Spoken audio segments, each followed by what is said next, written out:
कुछ समय से हम बात करते आ रहे हैं लोन पे यानी डेट पे, और वो उस पे जितना हमने बात करी उतना ज़्यादा फीडबैक किया है कि उसके अराउंड बहुत सारे सवाल निकलते चले जा रहे हैं और अभी तक तो ख़त्म नहीं हुए हैं। आगे मुझे पता नहीं कि हम कब तक इस लोन स्पेशल चलेंगे, लेकिन ठीक है, ये जैसी ज़रूरत है लोगों को, हम पहले उस पर बात करते चल रहे हैं। देखिए, फाइनेंस में हर चीज की कोई ना कोई स्ट्रैटेजी है। जैसे आप एक एग्जांपल समझ लीजिए, आपके पास 3-4 लोग हैं। एक है जिसमें आपका 15% का रेट ऑफ इंटरेस्ट है, एक में 12-13% का है, एक में 11% या 10% का है, इसमें एक में 7-8% का है। तो आप सबसे पहले टारगेट करेंगे 15% वाले को खत्म करने। क्यों? क्योंकि उसमें आपका इंटरेस्ट बर्डन बहुत बड़ा है।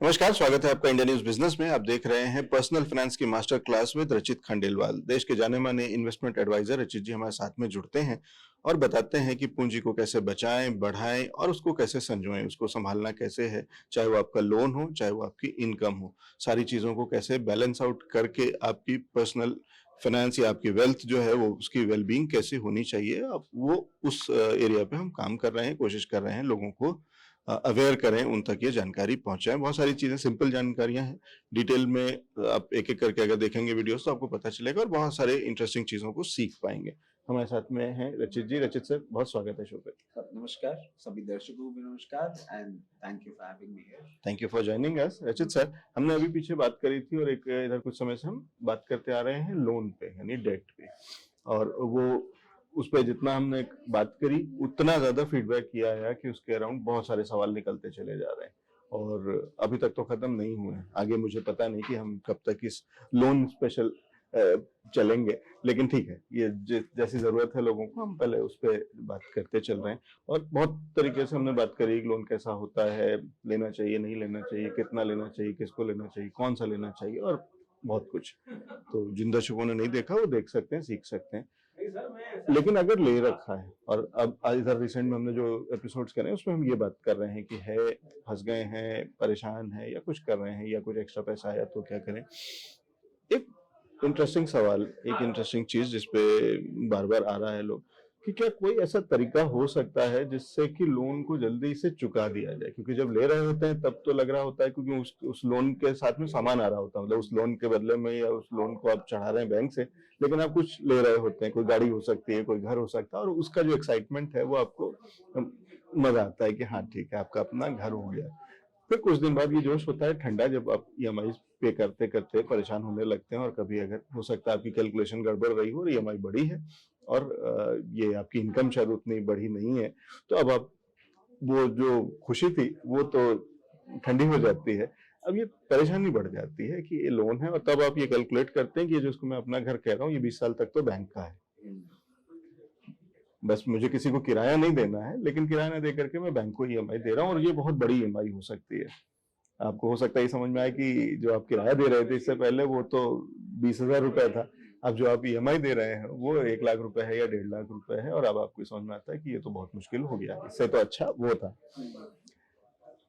अब समस्या ये है कि इसको चुकाया कैसे जाए। तो ठीक है, सब लोग अपने अपने तरीके से ईएमआई तो दे ही रहे, कोई ऐसा तरीका हो सकता है कि इसको जल्दी से निपटा दिया जाए, जल्दी कोई इसको स्पीड अप करने का, कोई फिफ्थ गियर लगाने का कोई तरीका?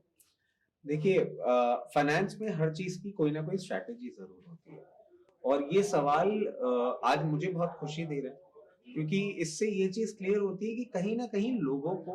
अब अपने पर्सनल फाइनेंस के और एक उनका एक डायरेक्शन जो है और एक कंसर्न जो है वो जायज तरीके से समझ रहे हैं और आगे बढ़ा रहे हैं। अब इसमें एक चीज समझिए कि बहुत सारे कॉम्बिनेशंस बनते हैं। मैं बहुत बेसिक्स आपको बताता हूँ आज कि एक मेथड होता है एवलांच। इस एवलांच मेथड में क्या होता है सर कि हम अपने सारे लोन्स जितने भी हैं उनको एक खोल के एक बार देखते हैं, समझते हैं कि एग्जैक्टली कौन सा लोन ज्यादा रेट ऑफ इंटरेस्ट पे है, कौन सा लोन ज्यादा एक्सपेंसिव है, और उस लोन को टारगेट करते हैं और उसको पहले खत्म करते हैं। फिर उसके बाद जो उससे रिलेटिवली लेस ऐसे करके, जैसे आप एक एग्जांपल समझ लीजिए, आपके पास 3-4 लोन हैं। एक है जिसमें आपका 15% का रेट ऑफ इंटरेस्ट है, एक में 12-13% का है, एक में 11% या 10% का है, इसमें एक में 7-8% का है। तो आप सबसे पहले टारगेट करेंगे 15% वाले को खत्म करने के लिए। क्यों? क्योंकि उसमें आपका इंटरेस्ट बर्डन बहुत बड़ा है और अगर आप उसको खत्म करते हैं तो एक बेनिफिट तो है कि आपने एक लोन खत्म कर दिया, उसके साथ साथ जो आपका इंटरेस्ट का बर्डन था आपने वो भी कम कर लिया। फिर आप सेम एफर्ट लगाएंगे अपने 13% वाले के ऊपर। तो एवलांच क्या कहता है कि जो एक्सपेंसिव लोन है आप उसको सबसे पहले खत्म करें और फिर लेसर एक्सपेंसिव लोन्स पे आप आते जाए, तो उससे आपका इंटरेस्ट बर्डन जो है लोन खत्म करते करते ही रिड्यूस होता जाएगा और फिर आप लोएस्ट पॉसिबल इंटरेस्ट बर्डन वाले में जब उसको खत्म कर रहे होंगे तो इंटरेस्ट बर्डन भी कम होगा, आपकी ताकत ज्यादा होगी, आप उसको ज्यादा इजीली खत्म कर पाएंगे। तो rather than paying all the loans और उनको बैठे बैठे आप सिर्फ ईएमआई पे देखते रहे, बेटर ये है कि अपने फाइनेंस को थोड़ा सा टर्बो मोड पे डाल के और जो आपके लोन्स ऐसे हैं जो हाई रेट ऑफ इंटरेस्ट है उनको खत्म करें। तो ये इसका नाम बड़ा इंटरेस्टिंग है और सही है, और शायद उससे भी ये याद रखना आसान हो जाता है कि एवलांच मतलब जब बर्फ ऊपर से बर्फ के पहाड़ पे वो गिरती हुई चली आती है और वो अपने साथ एक बड़ा गिराती हुई सारी चीजें समेटती हुई आती है, तो वो जो सबसे ऊपर है यानी वो सबसे ऊंचा है यानी सबसे हाई रेट ऑफ इंटरेस्ट है, वहां से वो बर्फ गिरती हुई चली आ रही है, तो सबसे पहले वो गिरेगी, फिर उसके नीचे वाली, फिर उसके नीचे वाली, क्योंकि वो अपने साथ में धकेलती चली जाएगी और उसमें सारी चीजें नीचे आ जाती हैं या पूरे बर्फ नीचे आ जाती है पूरे पहाड़ से। तो वो कहीं ना कहीं वही वाली चीज है कि सबसे ऊपर जो है वो सबसे हाई रेट ऑफ इंटरेस्ट वाला है, फिर उसके नीचे और उसके नीचे, और अगर इसी तरीके से नीचे आ जाए तो पूरी बर्फ बह करके नीचे आ जाती है और पूरा पहाड़ साफ हो जाता है। तो ये वही एवलांच है। बिल्कुल एवलांच है, मगर सर इसमें एक छोटा सा इशू है। इसमें इशू ये है कि ये मेथड वही फेल हो जाता है अगर आपका जो हायर रेट ऑफ इंटरेस्ट का लोन है बहुत छोटा है, फिर आपके पास कोई ऑप्शन नहीं है। मतलब आप मान लीजिए कि आपका कोई होम लोन तो चल रहा है 2.5 करोड़ रुपए का और ये आपका पर्सनल लोन था 1-1.5 लाख रुपए का, तो आप इसमें एवलांच जब ट्रिगर करेंगे तो आपको वो सक्सेस नहीं मिलेगी, वो डेट आपका इतना फास्ट तरीके से नहीं खत्म हो पाएगा। आपको वो भी देखना होगा। इसमें बस एक लिमिटेशन है कि अगर आपका एक्सपेंसिव लोन जो है वो तो छोटे छोटे हैं, उनको खत्म करने में और फिर सॉर्ट करने में इश्यूज होते हैं, तो यहाँ पे एक लिमिटेशन होती है एवलांच मेथड में जो आपको हमेशा ध्यान रखनी है। ये अगर हम फिर वापस पहाड़ पे समझें तो एवलांच शुरू ही नहीं होगा अगर वो ऊपर जो बर्फ है वो बड़ी क्वांटिटी नहीं है। अगर वो छोटी सी है, अगर छोटा सा बर्फ का टुकड़ा अगर वहां गिरता है तो उससे एवलांच नहीं होता है, वो आगे पूरा खिसकता नहीं है, वो आराम से आप चढ़ सकते हैं और आपके हाथ से जो थोड़ी सी बर्फ गिरी है उससे पहाड़ पे एवलांच नहीं होने वाला। लेकिन जब वो अपने समय से किसी और रीजन से, चाहे वो मौसम खराब हो या कुछ भी हो या टेम्परेचर से, जब वो बड़ा टुकड़ा खिसकता है तब वो अपने साथ में पूरा खिसकाता चला जाता है और वो एवलांच है। तो यानी बड़ा अगर लोन है और ऊपर है, हैवी है, यानी हैवी रेट ऑफ इंटरेस्ट और बड़ा अमाउंट, दोनों चीजें, तब ये काम करता है। और वहां से अगर आप करते आएंगे तो आपके लोन थोड़ा जल्दी से, और स्पीड तो एवलांच में होती ही है, तो वो जल्दी जल्दी आपका लोन चुकता होना शुरू हो जाएगा। तो ये तो एक हुआ, पहाड़ पे आपने चढ़ा दिया। इसके अलावा कोई और तरीका हो सकता है? इसके अलावा एक और तरीका क्या होता है सर, इसके अलावा होता है स्नोबॉल। अब एवलांच तो नहीं हो रहा आपसे, अब क्या करेंगे, आप चोटी पे हैं, अब आप बर्फ लेंगे अपने हाथ में, उसको घुमा घुमा के स्नोबॉल बनाएंगे और उसको फेंकेंगे। इसको ऐसे समझा जा सकता है कि स्नोबॉल ये कहता है मेथड कि आप सबसे पहले जो छोटे छोटे लोन्स हैं उनको खत्म करना चालू कर दीजिए,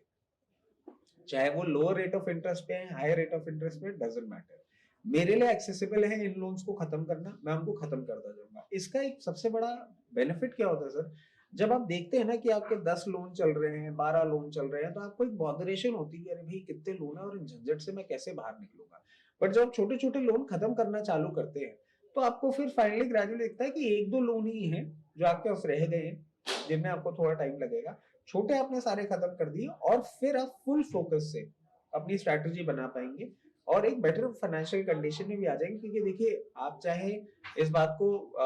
लोग अग्री करें ना करें, एक जो लोन होता है वो एक टाइम के बाद जब बहुत ज्यादा टाइम ड्यूरेशन बीत जाता है वो एक बॉदरेशन देने लग जाता है, एक मेंटल प्रेशर उसका रहता ही रहता है। तो आप जब खत्म करने जाते हैं आपके अंदर एक मोमेंटम बन जाता है, एक ड्राइव जनरेट हो जाती है और आप फुल फोकस से बाकी सारी चीजों से ध्यान हटा के फाइनेंस में, अर्निंग में और लोन खत्म करने में दिमाग लगाते हैं और इससे आपका लोन बहुत अच्छी तरीके से। यहाँ भी कहीं वही एक फैक्टर है कि आपके पास ताकत कितनी है। आप अगर नॉर्मल उसमें अपनी ईएमआई पे कर रहे हैं और आपके पास मान लीजिए कोई विंडफॉल हो या कोई एक्स्ट्रा इनकम हो गई या कुछ आपकी सैलरी बढ़ गई, लेकिन अब ये इतना बड़ा पैसा नहीं है कि आप कुछ बड़ा लोन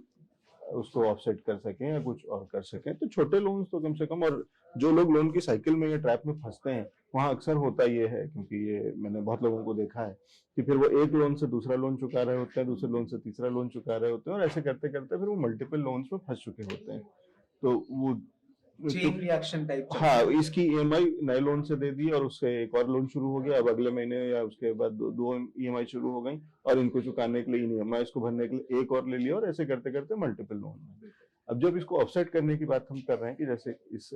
जाल से या जाल से छुट्टी पाई जाए, तो उस छुटकारे में अपने स्नोबॉल इफेक्ट, और स्नोबॉल इफेक्ट में एक चीज बड़ी इंटरेस्टिंग होती है कि जब आप पहाड़ के ऊपर से छोटी सी बॉल बना करके लुढ़काते हैं ना पहाड़ से, वो धीरे धीरे पहाड़ के अंदर में जब चलती चली जाती है बाकी बर्फ को, वो बर्फ उसके साथ में जुड़ती चली जाती है, नीचे तक आते आते वो बॉल बड़ी, यानी एक छोटा सा भी आपने जो लोन ऑफसेट किया है और छोटा छोटा करके वो अपने आप धीरे धीरे करते करते स्नोबॉल इफेक्ट है, नीचे तक आते आते वो आपका बड़ा सरदर्द आपका वो खत्म हो चुका होता है। तो वो दूसरा तरीका है, और शायद ये भी है कि आपके पास इजी भी होता है, प्लस एक मेंटल पीस है कि आपके नंबर्स तो कम हो गए। आपके ऊपर जो 12 लोन चल रहे थे उसमें से 7 लोन आपने हटा दिए, भले ही वो कोई 25,000 का था, कोई 50,000 का था, कोई 1 लाख का था, तो वो अमाउंट छोटा था, और बड़ा जो बचा है वो करोड़ों का लोन बचा हुआ है। लेकिन अब यहाँ पे आपको दूसरे तरीके से एक साइकिल काम कर रही है, तो या तो बड़ा पैसा आ रहा होता और आप ऐसा कुछ कर सकते होते कि तो आप तब आप वैल्यू में बात करते कि मैंने करोड़ों का लोन चुका दिया, अब तो कुछ 1,000 बाकी रह गया, कुछ 1 लाख बाकी रह गया। लेकिन यहाँ पे आप रिवर्स इंजीनियरिंग कर सकते हैं और कह सकते हैं कि नहीं, 12 लोन चल रहे थे उसमें से 7 निपटा दिए हैं मैंने, अब बस थोड़े से रह गए, एक और निपटा दूंगी, ये करके अब 2-3 रह जाएंगे। तो ये दूसरा है, यही तो तरीके हैं। नहीं सर, अब क्या है, दोनों में लिमिटेशन आ गई। अब क्या करते हैं सर, हम एक मेथड बनाते हैं ब्लिजर्ड। ब्लिजर्ड में क्या करते हैं, हम दोनों को मिक्स कर देते हैं, ना तो एवलांच हो रहा हमसे ना स्नोबॉल हो रहा, तो हम क्या करेंगे, सबसे पहले चालू करेंगे स्नोबॉल से, मतलब छोटे लोन्स को खत्म करने, और फिर हम धीरे धीरे स्विच कर देंगे एवलांच। मतलब जब हमारे पास कुछ 2-3 लोन रिमेनिंग रह जाएंगे, उन रिमेनिंग लोन्स में से हमको ये फोकस करना होगा कि किसका रेट ऑफ इंटरेस्ट हाई है, और फिर उसको खत्म करने के लिए पहले ही कोशिश करेंगे। तो ये हो गया ब्लिजर्ड, इसने स्नोबॉल किया, पहले छोटे लोन खत्म किए, मेंटल पीस हुआ, फिर जो 2-3 लोन आपके बड़े बचे हुए हैं उनमें से परसेंटेज कैलकुलेट किया, और बड़े वाले को पहले हैमर करना चालू किया, उसको खत्म किया, फिर उससे छोटा, फिर उससे छोटा करके यू आर डेट फ्री। तो ये एक मेथड होता है ब्लिजर्ड मेथड, दोनों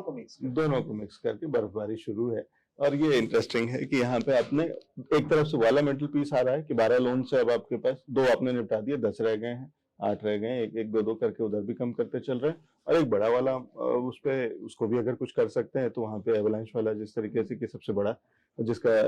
अमाउंट है, रेट ऑफ इंटरेस्ट है वाला, उसको भी आपने निपटा दिया। और इधर से तो कभी आप ये वाला रिलीफ लेते हैं कि अब 12 से 10 रह गए, 10 से 8 रह गए, और कभी आप ये वाला रिलीफ लेते हैं कि 2 करोड़ से अब 1 करोड़ रह गया, 1 करोड़ से 50 लाख रह गया, दोनों मिक्स करके, और लेकिन स्पीड अप हो रहा है, और आप धीरे धीरे इस मेंटल पीस भी दे रहा है, फाइनेंशियली भी स्ट्रांग है। और ये है मकसद इस पूरी सीरीज का, जहाँ पे मेंटल पीस मिलना चाहिए, फाइनेंशियल हेल्थ, फाइनेंशियल वेलबींग की बात कर रहे हैं, जहाँ पे आप पैसे की दृष्टि से भी बढ़िया हेल्दी हो सके, आपकी बुक्स, आपका वॉलेट, आपकी बैलेंस शीट वो हेल्दी हो सके, और वो सीख रहे हैं हम रचित सर से। बहुत शुक्रिया रचित सर हमारे साथ जुड़ने के लिए और ये बढ़िया जानकारी देने के लिए। Thank you so much.